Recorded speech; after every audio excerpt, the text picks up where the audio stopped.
We are only going to talk about one thing today on the show, which is the murder of Charlie Kirk and the conspiracy theories that have been formed around it. I'm going to lay out what I believe to be the clear and obvious and unassailable facts of the case and the conclusion that they inevitably lead to. I'll cover everything as best I can, and although I have long-standing personal friendships with key figures in this story, which makes things more complicated for me personally, I will be totally transparent and honest and say what I believe must be said. What happened 3 months ago, Charlie's brutal murder, and everything that's happened since, pains me, as it does many people, deeply on a personal level. And I'm doing my best to navigate it publicly and privately in a way consistent with my principles and in a way that might have a chance to make some kind of positive difference. Now, on the latter point, in terms of making a positive difference, I may be failing, but if I am, it's not for lack of trying, and that's the truth. You could choose to believe it or not. But enough about me, as this story is most certainly not about me, so let's get to the subject at hand, and I begin with this thought. A great deal of evil in the world can be described and has been described as banal. Happens constantly, often without us realizing it, without thrusting itself in our faces, and without making its perpetrators known to the world. Think of the routine executions that are conducted by the anonymous butchers working on behalf of Planned Parenthood or maid clinics in Canada. Think of the many fraud schemes that are currently being hatched by unknown Somalis in Minneapolis, or the crimes against humanity that are taking place as we speak across the globe, in far-off African countries. Now, these are all horrific acts, but we also don't see them happening. We just know that they happen, and they happen so often that, to a certain extent, we take them for granted.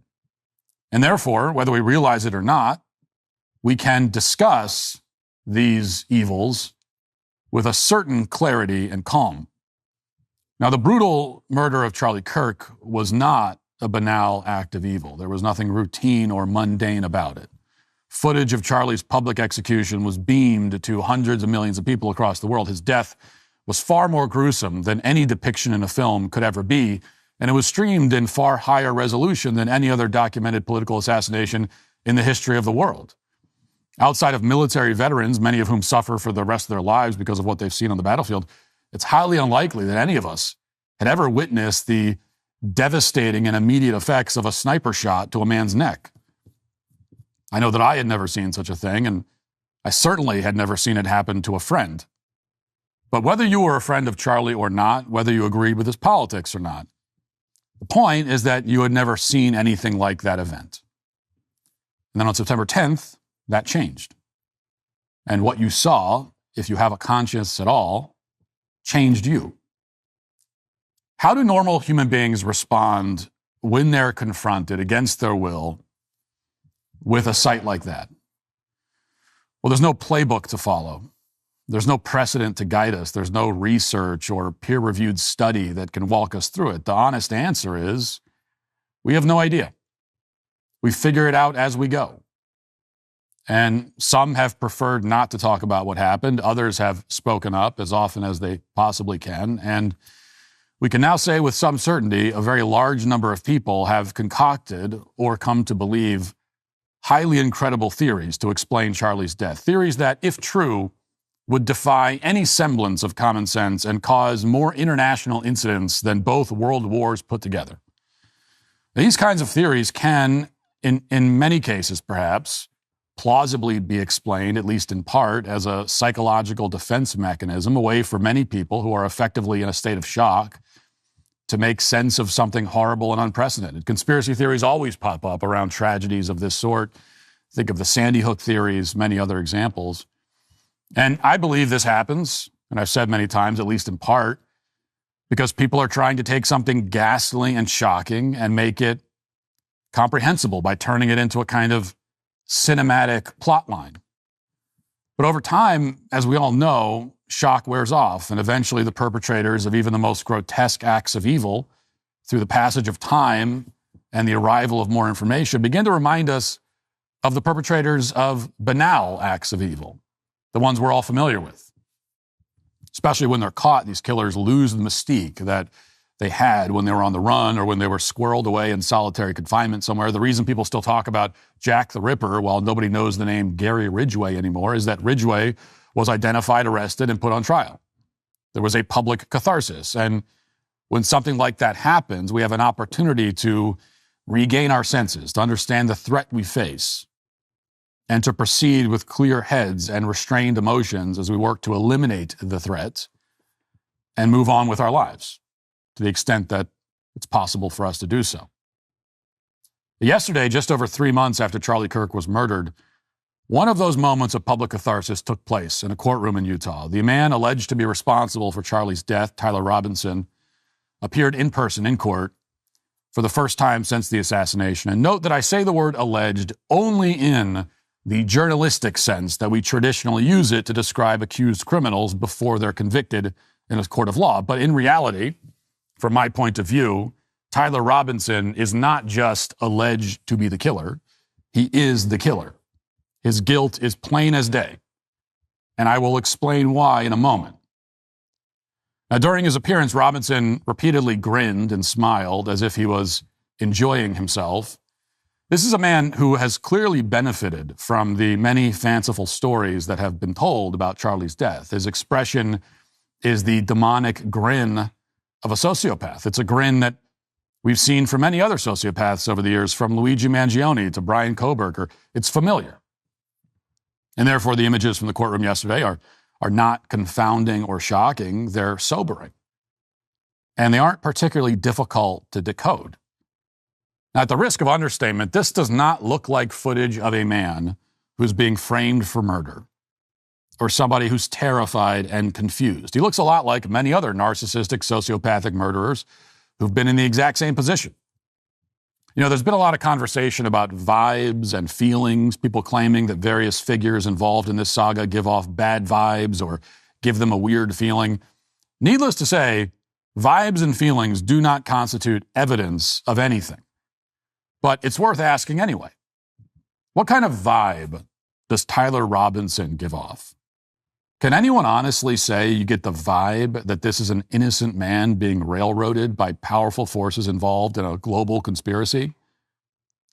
To say nothing of his parents, who certainly are not giving off the vibes of parents who know that their son is being used as a patsy for a crime he didn't commit. This footage should have the effect of focusing your mind and strengthening your resolve after 3 months of speculation and paranoia. It should also motivate you to evaluate, with as much precision and seriousness as possible, the strength of the case against Tyler Robinson. Justice in this case depends on it. And so does perhaps the survival of the conservative political movement, and therefore our country. So the time for wild theorizing is over. Now, of course, as we all know, Candace Owens has been by far the most prominent person to push alternative theories of the case. Candace has been my friend for many years now, but I strongly disagree with her theories about this case, and I've told her that in our private conversations. I won't and would never say anything about the content of those conversations, except that we've had them. But many millions of other people in the general public have come to believe these theories, and there are plenty of other people online who are pushing them, which means that there's a conversation to be had with the general public as well, which is what I want to do today. If you're in that camp, if you're someone who believes that Charlie's death was the result of some kind of vast conspiracy implicating foreign governments, our own government, TPUSA, I ask you to listen to what I have to say. I'm not going to insult or condemn you. I'm just going to tell you plainly that I think you're wrong and why.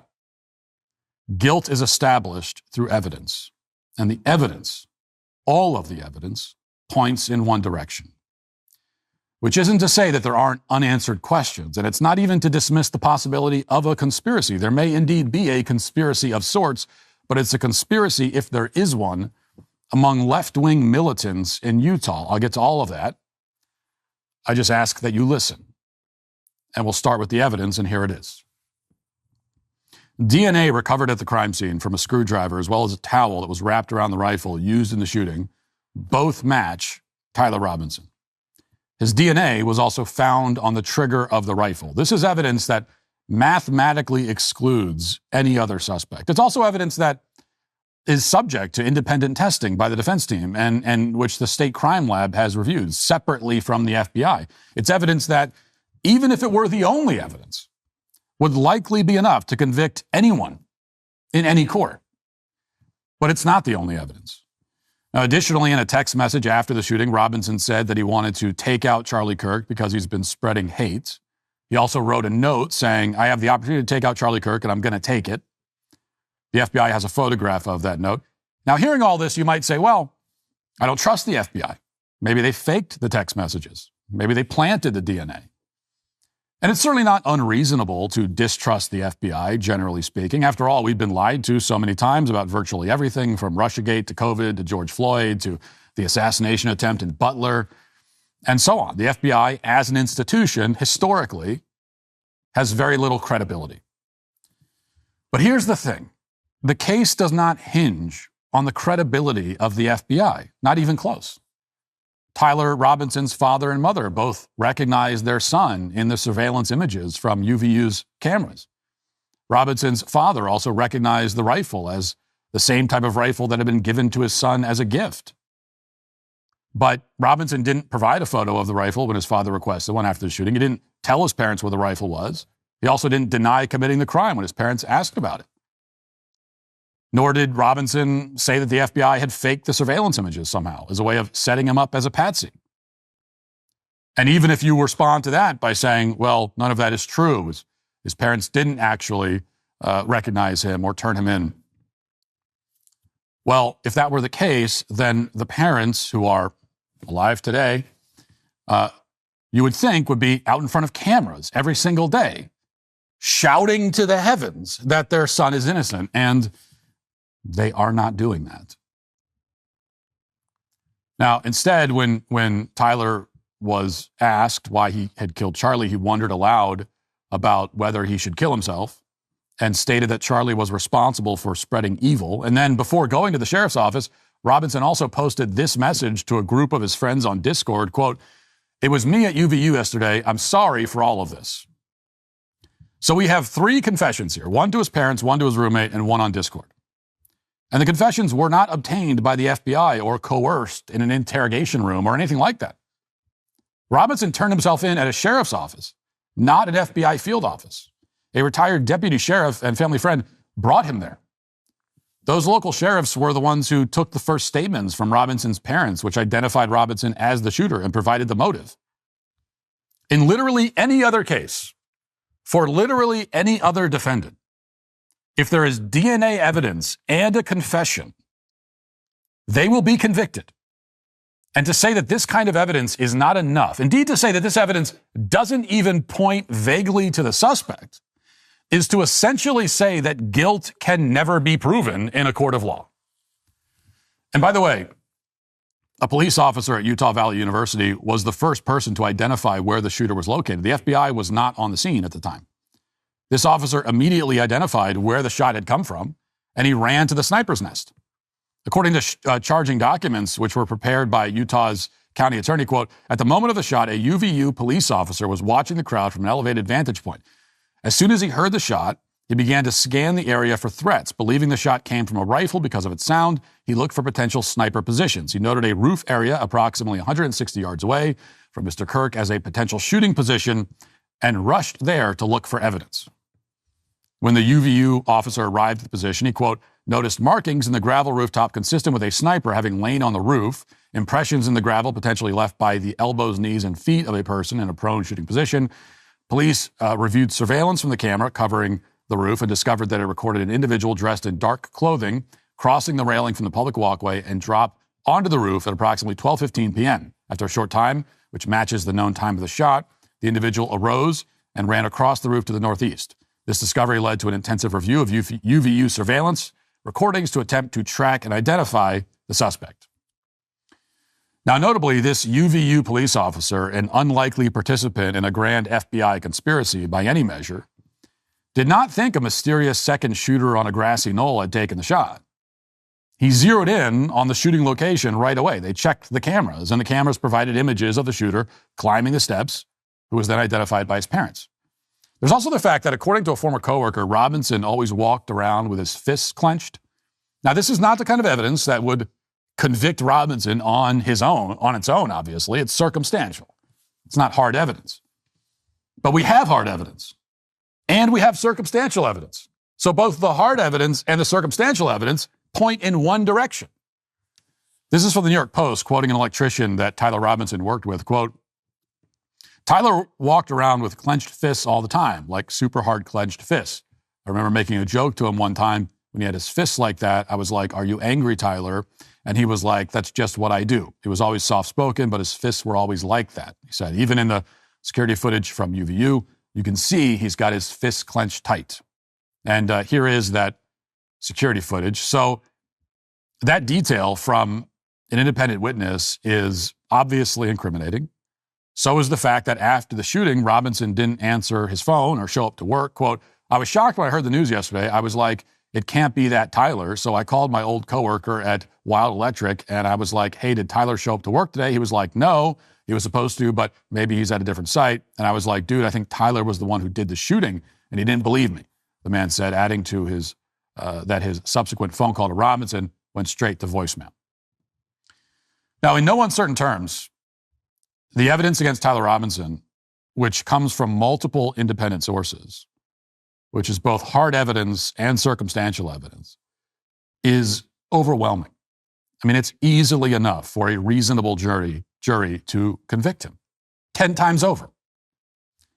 By contrast, the alleged evidence implicating the U.S. military, foreign assassins with their personal cell phones, Egyptian Air Force planes, Turning Point USA, the French Foreign Legion, that evidence, the actual evidence, is non-existent. It's not that there aren't any weird details about that day or about some of the people tangentially connected to the event, which you could point to, but there are two important points about those weird details. First of all, a lot of those details are based on hearsay and anonymous reports, so you have no way to know if they're even true. But second, even if they're all true, even if it's true, even if it's all true, even if it's true that Egyptian planes have been following Erica Kirk around and everything else, they do not constitute any kind of evidence at all. You could take any murder that has ever happened in the history of the world, look at all of the stuff surrounding it, and all of the people connected in some way to it, and point to any number of weird things.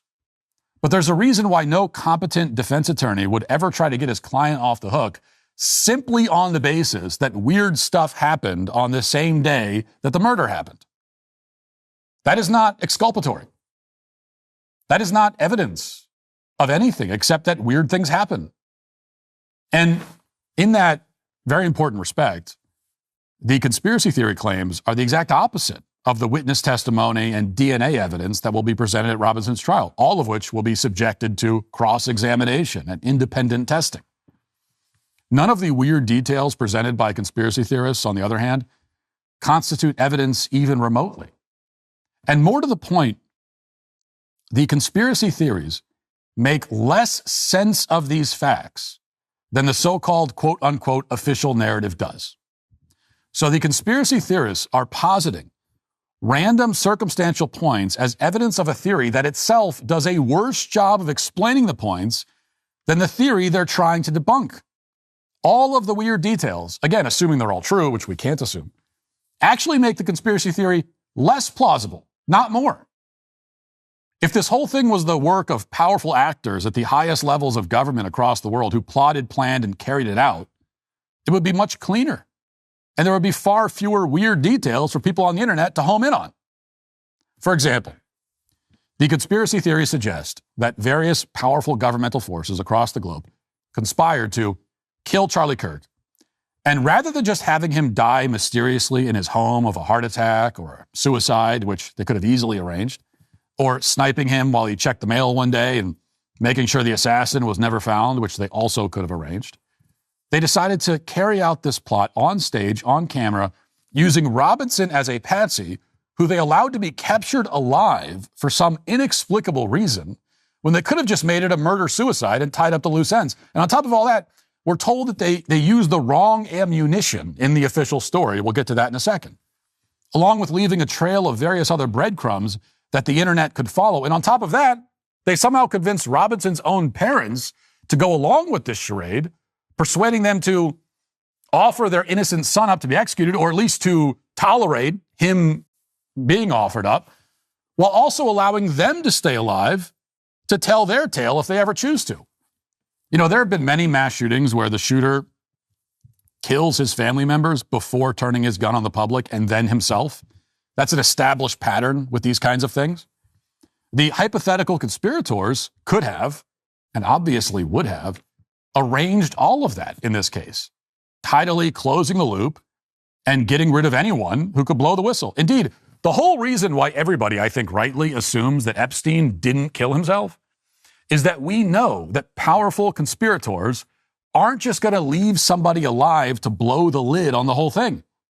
Now, admittedly, I'm speaking hypothetically about what these government assassins would do.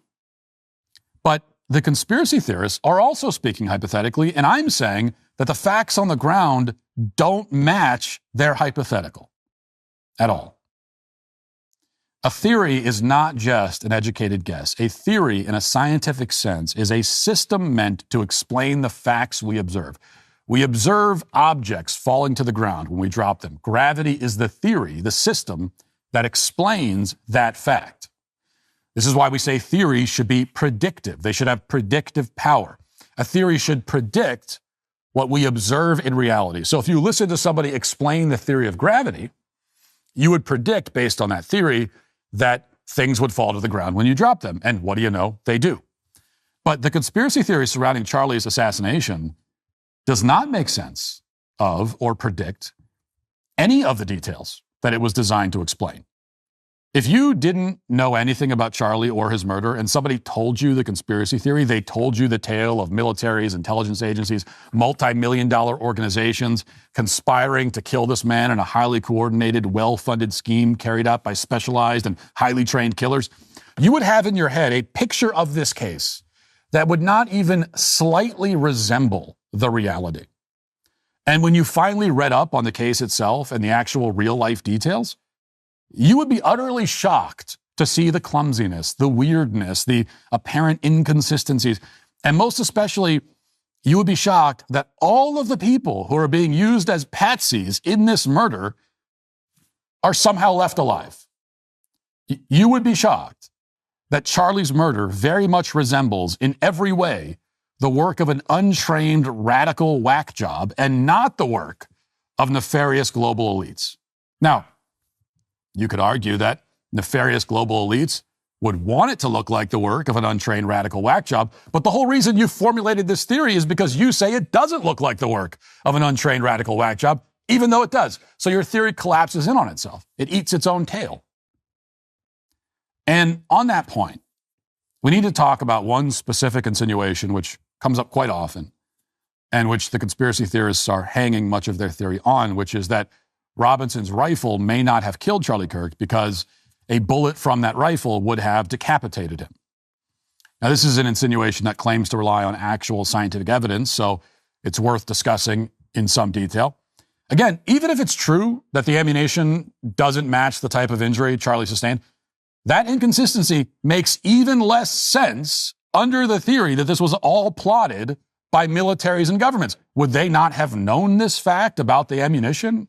Is it even plausible that they would make that kind of mistake? But we're supposed to believe this claim about the rifle because of the demonstrations like this one, which Candace presented on her show recently. Watch.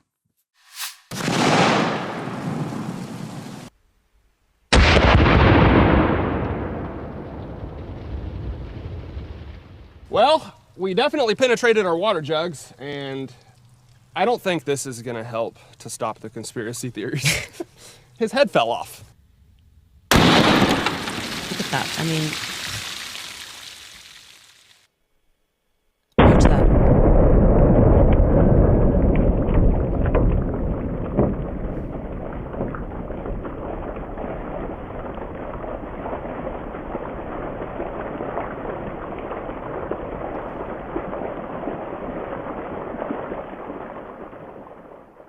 All right, guys. I figured this is probably what would happen. I was trying to remain optimistic, but that right there is why people are skeptical on the official story. The 30-06 is a very hard round to stop.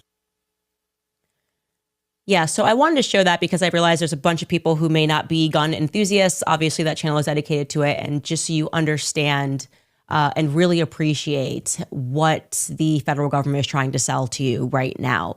That's what we mean when we say that particular bullet would have decapitated Charlie. Like you see, like actually, it just, the idea that that just like ricocheted and went inward is just so beyond ridiculous. It's insulting. One of the many obvious problems here is that this demonstration does not account for any of the actual variables of the assassination beyond the round that was used. And the most important missing variable is that the actual shooter was at an elevated position, roughly 40 feet above the ground. He shot Charlie at an angle, and they don't account for that in any way in this demonstration. Take a look at this diagram that was uploaded by Phoenix Ammunition, which is a credible source on the topic because they manufacture precision ammo. And the blue line is the bullet trajectory that they assess as plausible. It gives you an idea of how the bullet may have deflected once it hits Charlie's spine. And if you've ever gone hunting, you know how often this kind of thing happens. A powerful round, particularly if it's shot at an angle, will often deflect off bone, sending fragments downward into the body. But if you watch that demonstration, which doesn't remotely mirror the actual conditions of the shooting, you're led to believe that this is physically impossible. You're told that it's far more likely that a second unknown shooter actually shot Charlie with a completely different weapon, which for the third time, if the conspiracy theories are true, it wouldn't make any sense for the conspirators to carry out the assassination that way. Now, you can come up with various reasons why so many people, and there are millions of them, are tempted to buy into this. Now, part of it may be ignorance or unfamiliarity with firearms and other basic scientific evidence. Some of it may be latent frustration or resentment towards Turning Point USA. Some of it may be a desire for catharsis, to lash out blindly at the establishment. A good part of it may be related to the same reason true crime shows are popular, especially with women. It can be intoxicating for people to believe fictional narratives about real-world events. It makes you feel like a detective, someone who's privy to knowledge that most people aren't. It's a way to make sense of events that are horrifying and disturbing, even if those events at a factual level aren't complicated. You know, compare the popularity of the highly fictionalized Making a Murderer Netflix show with the various attempts to debunk it, including Candace's own well-made documentary on the subject. It's not even close. You know, the wild theorizing is often far more entertaining than the sober reality. That's especially true now in an era of extremely low trust in institutions. When the government has proven that it's willing to lie again and again, wild theorizing starts to seem rational. No one wants to believe the official narrative because the official narrative so often is false. We elected this government to address the problem. We elected them to restore faith in law enforcement and the rest of America's institutions. And frankly, that hasn't happened. So there is distrust. And distrust is understandable, but distrust is not evidence of an alternative theory. And crucially, again, you do not need to trust the FBI or the federal government to recognize Tyler Robinson's very obvious guilt. Now, with that said, there are, as I alluded to, unanswered questions. And those unanswered questions, in my opinion, may even lead to a conspiracy. But not one that involves TPUSA or the Trump administration or any of the people or organizations who have so far been implicated. And as for those questions, here they are. Question 1. Why did somebody write on September 3rd, a week before the shooting, quote, "It would be funny if someone like Charlie Kirk got shot on September 10th, LMAO." That is a real post on X. It was unearthed by the account Aesthetica. It's legitimate. Did that person have advanced knowledge of the shooting? It certainly seems like they did. It's especially alarming because, as Cassandra McDonald of Gateway Pundit has pointed out, the username of that post is Tally Hall Album, and Tyler Robinson, coincidentally enough, had a publicly visible playlist of songs by the band Tally Hall on Spotify. Additionally, the shooter's trans furry boyfriend, McDonald reported, was active on the Tally Hall subreddit. Now, there were several other posts along those lines. Another post read, Charlie Kirk is coming to my college tomorrow. I really hope someone evaporates him literally. Let's just say something big will happen tomorrow.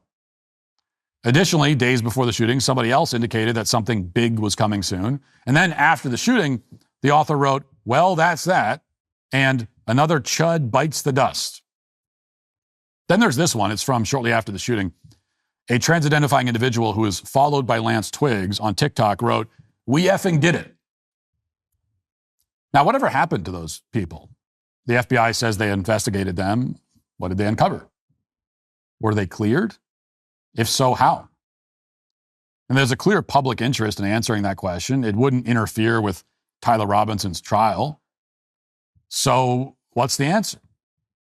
And while we're at it, why did Robinson text his gay furry lover, quote, remember how I was engraving bullets? Now, how is it possible that the roommate, Lance Twiggs, would see Robinson engraving bullets but not have any idea why he was engraving them? Did he see him engraving messages like, hey, fascist, catch? Did he ask why his roommate was engraving bullets? Would that not send up a million red flags? What possible innocent reason could a person ever have for engraving a bullet? Well, we have no idea. And as far as we know, Twiggs has gone missing. Nobody seems to know where he is.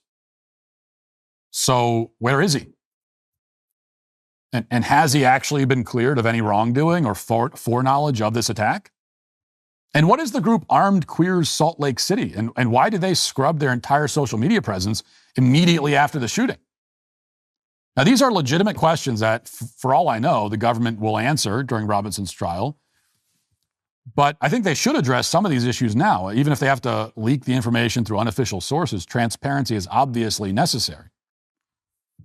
Now, as of now, there is actually a case to be made for a conspiracy, but it doesn't involve the Egyptian Air Force or the French Foreign Legion. It involves the people who were predicting the attack on the internet before it happened. The leftist freaks on the internet who seemingly had foreknowledge of the attack. It involves the coordinated attacks by leftists on law enforcement over the past several months. It involves the people, leftist militants, who have been committing acts of political violence all over the country for years, and who had all of the motive and all of the incentive to kill Charlie Kirk. There is one group and one group only that has actually benefited from Charlie's assassination and that ever had a chance of benefiting, and that is the militant left. Now, on the other hand, the group that has been harmed the most by far, and that could only be harmed by this, is TPUSA. Which means that along with there being no evidence at all to implicate them, they also don't have any discernible motive. And that includes, most obviously and especially, Erica Kirk. And on that note, I want to say this about Erica. I'd only met Erica maybe once or twice prior to Charlie's death. After he was killed, of course, I reached out to her, and we spoke briefly on the phone. Again, I'm not going to go into detail about the content of a private conversation, except to say that Erica, who had just lost her husband in the most shocking way imaginable, spent most of our conversation trying to encourage me and tell me how much I meant to Charlie, as I tried desperately to deflect the conversation back to her, the person who mattered. She's the grieving widow with children who at that point still didn't even know that their father was dead. And yet here she was on the phone, through her tears, through the very deep and clear and audible anguish and pain in her voice, still trying to be gracious and encouraging to somebody else, some guy she barely knew. And it was clear to me then, and has become all the more clear to me since, as I've gotten to know her more, that this is somebody with an immense amount of strength and courage. So when people look at Erica and say, she's acting strange, I've never seen a grieving person act this way. Well, I agree. She's an exceptional person in an extraordinary situation, handling it with remarkable poise and dignity. That is a virtue, and virtue is a strange thing in our day. And even if she were not an impressive person, she would still be a grieving widow. She would still be my friend's wife. And I would still feel duty-bound to support her, as I have over these past 3 months in ways both public and not. So what I am asking everybody, including Candace, is to please leave this woman alone. Let her grieve. Let her pick up the pieces of her shattered life in whatever way she sees fit. She deserves that grace. And we owe it to her, not because of any specific debt, not because we have no right to question her. Of course, we do have the right. But we have a moral obligation as children of our Heavenly Father to be charitable and kind towards suffering widows, especially the widow of a man that all of us on the right say that we respected and admired. All told, the tragic reality is that 3 months after the assassination of Charlie Kirk, the leftists who want us dead are more emboldened than ever. They are thrilled. And that was always the worst possible outcome. It's a trajectory that, if it continues, could destroy not only what Charlie built, but also what's left of the conservative movement, a movement that is the only thing standing between Western civilization and the forces that wish to tear it down brick by brick. That's the reason sociopaths like Tyler Robinson are smiling right now. They know they're winning, and we cannot let them, which means we all must return to the facts, to the truth, and our defense of it, which is the mission that Charlie lived for and died for. We cannot let it die with him.